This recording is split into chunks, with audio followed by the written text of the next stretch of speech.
Huli sa Angeles, Pampanga ang babaeng nagbebenta online ng malalaswang video ng mga menor de edad.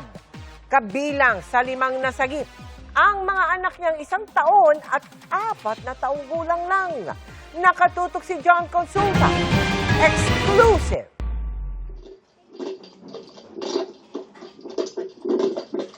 Pagdating sa area na ito sa Angeles, Pampanga, agad kumilos ang Violence Against Women and Children Division ng National Bureau of Investigation. Pagpasok sa bahay, sinagip nila ang 5 bata at inaresto ang 1 babae. Tumayo ka! Tayo! Tayo ka muna. Mas ligtas yung anak mo sa amin. Huwag mo kami iniyakan. 2 sa mga sinagip, edad 4 at 1 at sariling anak ng inarestong babae. Inaaresto ka namin? Inaresto ang babae dahil sa paglabag sa Republic Act 11930 o Anti-Online Sexual Exploitation of Children. Yung mga bata na to pinag-perform ng iba't ibang malalaswa na gawain habang may nanonood ng live broadcast. Ang malungkot dito, ang magulang ang nahuli natin dito na perpetrator. Ayon sa NBI, nabisto ang online kalaswaan ng suspect sa tulong ng Homeland Security ng Estados Unidos na nakamonitor sa mga malalaswang videos na binebenta ng suspect sa mga dayuhan. Nakumpiska ang mga ginagamit ng suspect sa online kalaswaan. Turn over natin po sila sa care ng DSWD sapagkat yun po yung practice natin dyan at mag-a-undergo po ito ng mga debriefing o yung pong tinatawag natin na mental evaluation nila para po sa mga trauma pinagdaanan nila. Naraw sa paglabag sa Anti-Online Sexual Abuse or Exploitation of Children Act ang inarestong nanay na wala pa ring pahayag. John Consulta, nakatutok, 24 oras.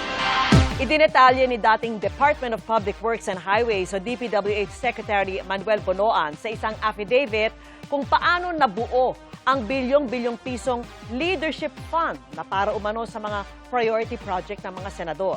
Eksklusibong nakakuha ang GMA News ng kopya niyan at nakatutok si Joseph Moro.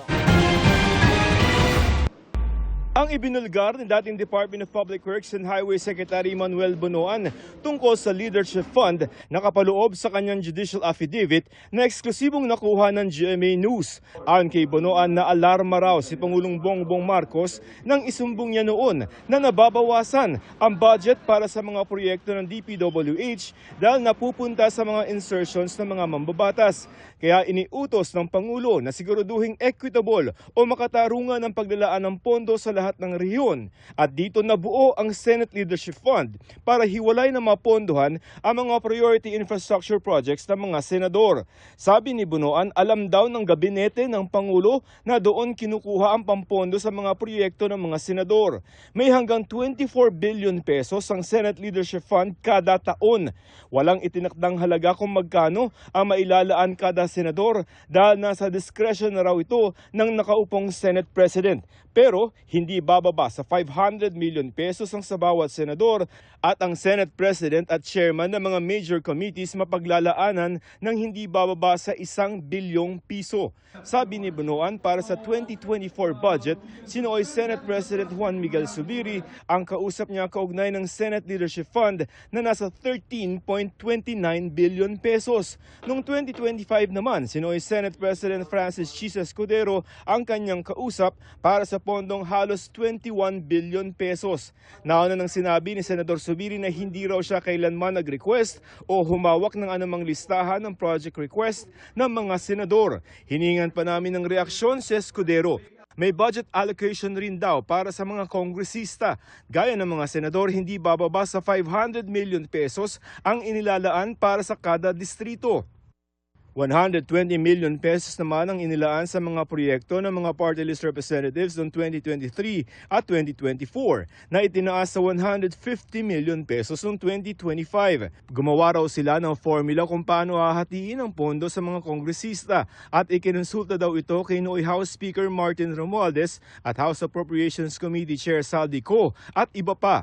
Ang formula tinanggap naman daw ng liderato ng Kamara at sinimulang ipatupad noong 2023 at nagpatuloy sa taong 2024 at 2025. Hinihingan pa namin ng reaksyon sina Romualdez at Co. Ayon kay dating DPWH Secretary Manuel Bonoan sa kanyang judicial affidavit, hindi raw naging matagumpay ang Senate Leadership Fund at mas lalong dumami pa raw ang tapyas sa budget ng DPWH para sa taong 2024 at 2025. Ang budget nga raw ng DPWH para sa taong 2025 ay tumaas ng lampas 1 trillion pesos dahil sa mga congressional initiatives o mga proyektong wala naman sa mga proyekto ng DPWH. Ayon sa mapagkakatiwalaang source ng GMA News, may hawak daw si Bonoan ng listahan ng mga pangalan ng mga kumuha ng leadership funds at mga nasa likod ng insertions. Joseph Morong, Nakatutok 24 Oras. Iginiit ng Malacanang na wala ng leadership fund sa hinihingi nitong budget para sa Department of Public Works and Highways o DPWH sa ilalim ng 2027 National Expenditure Program.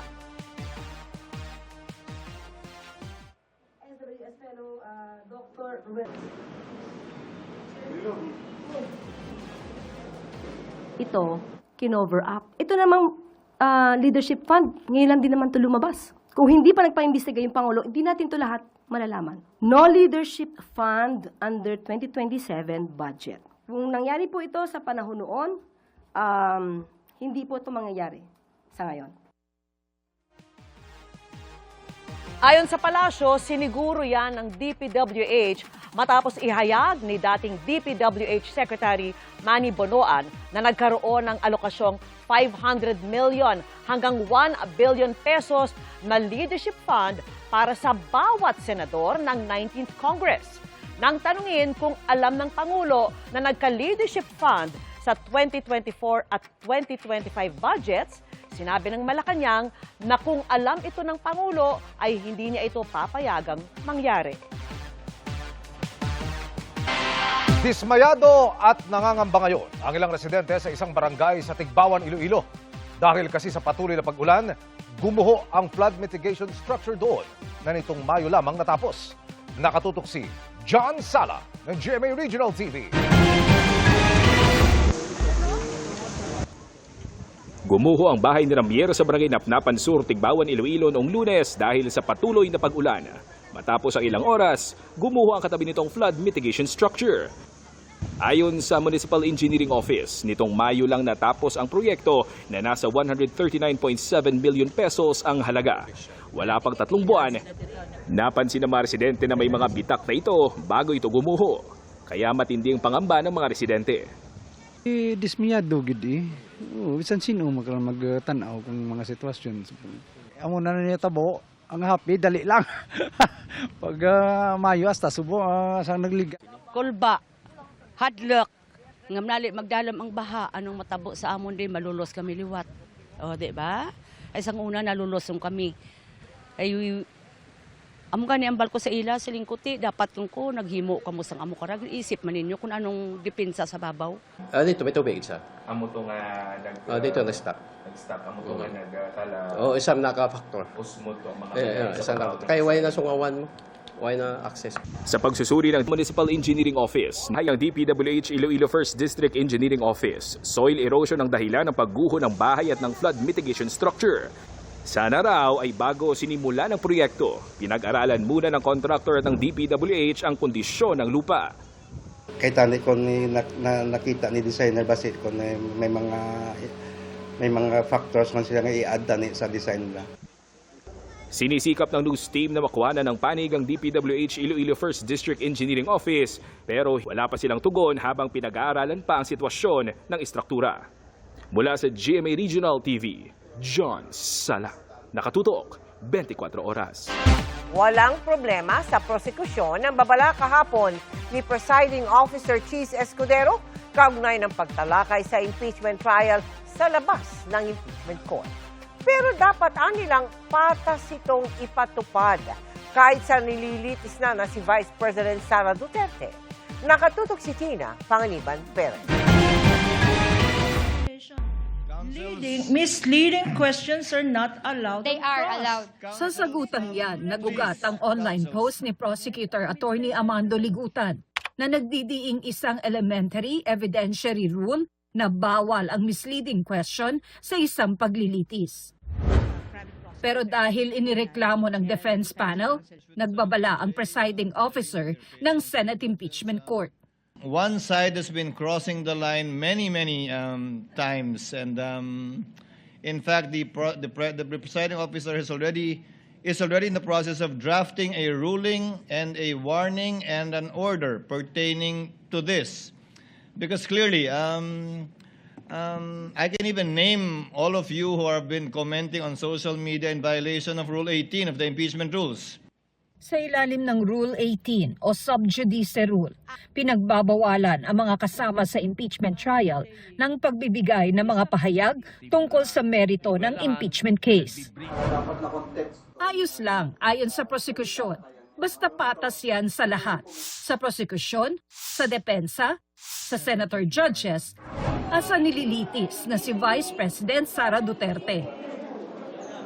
Huwag natin kong kalimutan na sa cloud din ho nitong sub-judice rule na to, ang Vice Presidente mismo nagsimula sa attacks against the prosecution. She attacked the integrity of the impeachment court itself, no? Dahil sinasabi niya, binabaduktot daw ang batas dito sa pagdinig na to. Nagbibigay ho yan ng prejudgment. Giit ng prosekusyon, walang masama kung ipaliwanag nila o ng kahit ng depensa ang mga legal principle para maunawaan ng publiko at kahit na mga bagong abogado. Hindi naman nila ito tungkol sa merito ng kaso. Sa aking pananaw, yun ay hindi rin lalabag sa sub judice rule. Even when it comes to the merits rule, ay wala rin siyang violation. Wala ring problema sa hiling ng depensa na maging magalang at mabait ang mga magkakalabang abogado. Ang pinaka-essence ng court decorum talaga ay respeto. Respeto sa judge, respeto sa kalaban. Sinusubukan pa ng GMA News na kunin ang panig ng depensa. Sabi nila kahapon, I think Attorney Sison already expressed what she had to express. I don't want to add on pa to what she said.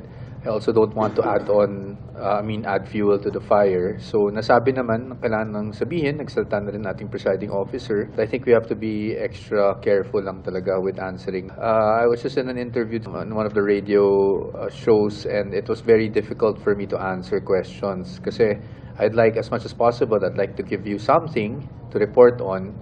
But I'm tied with Rule 18 of Resolution 39, which is the rules on impeachment sa Senate. Tumanggi namang magbigay ng pahayag ang impeachment clerk of court ngayong araw. Tina Panganiban Perez, Nakatutok, 24 Oras. Nadagdagan pa po ang mga lugar na walang pasok bukas.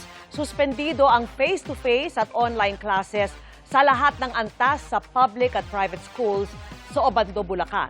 Online classes naman ang ipatutupad sa preschool hanggang senior high school sa bayan ng Atok, habang preschool to elementary naman para sa bayan ng Bugyas sa Benguet. Lahat ng mga naunang anunsyo at mga susunod pa, makikita nyo po sa GMA News Online at sa mga susunod na GMA Newscast. Hindi lamang mga nakaw na kuryente ang naipapasa sa mga customer. May pagkakataon ding pati kuryenteng nakonsumo ng ilang politikong mayroong electric cooperative. Mga customer po ang pumasan.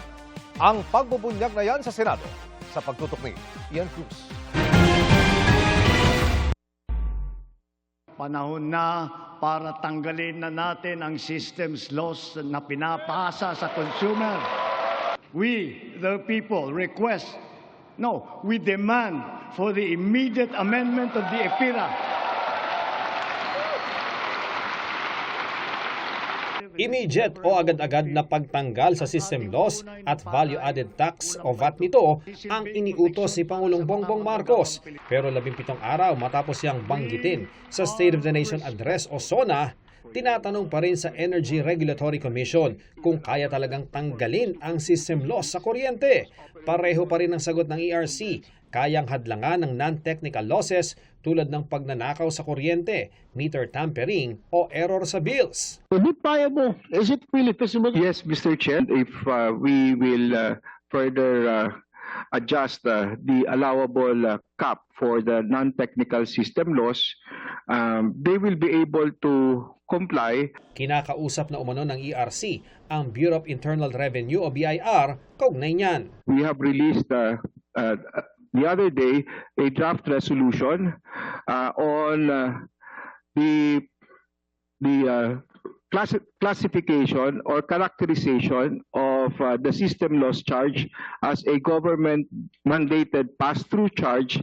Pero maliit na porsyento lang ng system loss ang non-technical.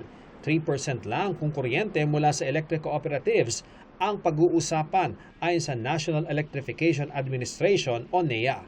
Kaya sabi ng isang resource person, dapat alisin din ang technical losses o kuryenteng natural na nawawala habang dumadaan sa mga kable. I don't believe that technical systems loss is merely physics. I think that's a dangerous idea because that will also reward inefficiency. Sa NEA naman na usisa ang umano'y mga electric cooperative na pag-aari ng mga politiko. Sabi ng NEA, ilan sa kanila ang hindi nagbabayad ng kuryente kaya ang konsumo nila ay kasama sa naipapasa sa consumers. Ang aking direktiba sa kanila, putulan ninyo. Putulan ninyo. And may mga politiko kong pinutulan namin, natatawag ko sa akin, nagbabayad naman ho. So yung mga episode na ganyan ay nabawasan na po. Ang Department of Energy, National Electrification Administration at iba pang stakeholders ang pag-amyenda sa anti-pilferage law ang isinulong sa pagdinig. Sa ganitong paraan daw, mas madaling mapapanagot ang mga nagnanakaw ng kuryente. Kabilang sa pagbabago ay dagdagan ng nasa batas na pwedeng tanggaping ebidensya para mahabol ang mga nagnanakaw ng kuryente. Our request to the body is for the revision of the anti-pilferage law where we have list down possible additional prima facie evidence of illegal connections which will give the DUs and the ECs more instances where they can request the assistance of law enforcement. Ian Cruz, nakatutok, 24 oras. Kanina, iniulat namin na matagumpay na nasukol ng isang pulis yung hold-upper na may baril. Pinarangalan siya at dalawa pang kasama na rumisponde sa krimen. Ang viral video ng insidente panoorin sa pagtutok ni Jamie Santos. Nakipangbuno ang pulis na ito sa lalaking may dalang baril sa footbridge sa Muntinlupa. Siya si Police Staff Sergeant Lloyd Francisco. Rumesponde raw siya at dalawa pang pulis sa 911 hotline report kaugnay ng panghuhold up. Nagkataon lang po na doon kami, may tawag, at the same time po, mayroon pa pong lumapit na tao na, sir, may hold up. Robbery hold up, mag-iingat, may baril. Kwento ni Francisco na una siyang nakarating doon. Bumunot anya ng baril at tinutukan siya ng suspect. Sa halip na umatras, sinubukan ni Francisco na agawin ng baril. Sinubukan din daw niyang pakiusapan ng lalaki. Instinct na lang na maagaw, makaiwas, yung mabilis lang po ang reflexes kapag nagawa po natin. Split seconds lang po, napakabilis po para desisyon na ngayon eh. Sinasabi ko sa kanya na dumapa, sumuko, huwag nang maglaban. Ayaw ko talaga. Wala pong video ay mahirap po ako magpaliwanag. Sa pakikipag-agawan niya ng baril, pumutok ito at tinamaan ng suspect na ngayon nagpapagaling sa ospital. Dahil sa agarang pagresponde ni Francisco at dalawang kabaro sa ulat ng umano'y panghuhold up, pinarangalan sila ni Muntinlupa City Mayor Rufy Biazon. Dumalo rin sa parangal ang hepe ng Muntinlupa City Police. Para kay Francisco, ginawa lang niya ang tungkulin niya, ang agarang rumisponde at pigilan ng suspect kahit parang nalagay sa alanganin ng kanyang buhay. Jamie Santos, nakatutok, 24 oras. Ipinababasura ng kampo ni Vice President Sara Duterte ang kasong grave threats na inihain ng Department of Justice. Nakatutok si Darlene Kai. Nag-file ang kampo ni Vice President Sara Duterte ng motion to quash o pagbabasura sa isinampang kasong grave threats ng Department of Justice laban sa bise.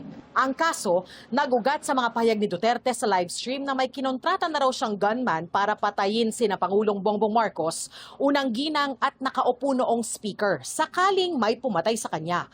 Ayon sa abogado ng bise, wala raw jurisdiksyon ng Quezon City Regional Trial Court sa kaso. Nauna nang sinabi ng kanyang kampo na hindi maaaring ipagsakdal ang bise dahil ang akusasyong pagbabanta sa Pangulo nakapaloob rin sa impeachment case laban kay Duterte. Kinontra ito ni Prosecutor General Richard Anthony Fadolion. Wala namang nagbabar na hindi siya pwedeng filean ng kaso. Yun ang pananaw ng Department of Justice. Binigyan ng korte ng 5 araw para magsumite ng komento sa motion to quash ni Duterte. Isinampa ng DOJ ang kasong grave threats laban sa bise pero ibinasura naman ito ang rekomendasyon ng NBI na pagsasampa rin ng kasong inciting to sedition. Kaya naniniwala si Palace Press Officer Undersecretary Claire Castro na hindi sapat ang naging resolusyon ng DOJ. Sabi ko nga, kulang pa yun. As a lawyer, if you will watch the full video, the video in full, ang effect nun is there is this intention to sow hatred against the president, against the government. So, it is not just a simple grave threats. Personally, my opinion. We had mentioned that it is not inciting to sedition, no? When these are just mere utterance or speeches, no? When it is not proven that the accused or the defendant incited the people to rise publicly and tumultuously in order to achieve the ends mentioned under the particular article covered, which is Article 139 of the Revised Penal Code. Darlene Kai, Nakatutok, 24 Oras. Matapos ang mahigit 27 taon, nasilayan muli sa ilang bahagi ng Europa ang total solar eclipse. Inabangan yan sa mga bansang Spain at Iceland. At nang sa wakas, tumakip ang buwan sa araw, ilang saglit na nabalot po ng dilim ang mga lugar. Ang dilim na ay anino ng buwan na tumatama po sa mundo. Sulit ang pag-aabang gamit ang protective glasses. May mga kumuha rin ng mga litrato. Partial solar eclipse naman ang nasaksihan sa iba pang panig ng Europa, gaya po ng Belgium, France at Italy. Sa London, United Kingdom, pati na sa ilagang bahagi ng Amerika. At yan ang mga balita ngayong Huwebes. Ako po si Mel Tiangco. Ako po si Emil Sumay. At ako po si Vicky Morales. Ito ang GMA News. Walang kinikilingan. Walang pinoprotektahan. Noon at ngayon, serbisyong totoo. At dahil hindi natutulog ang balita, nakatutok kami 24 oras.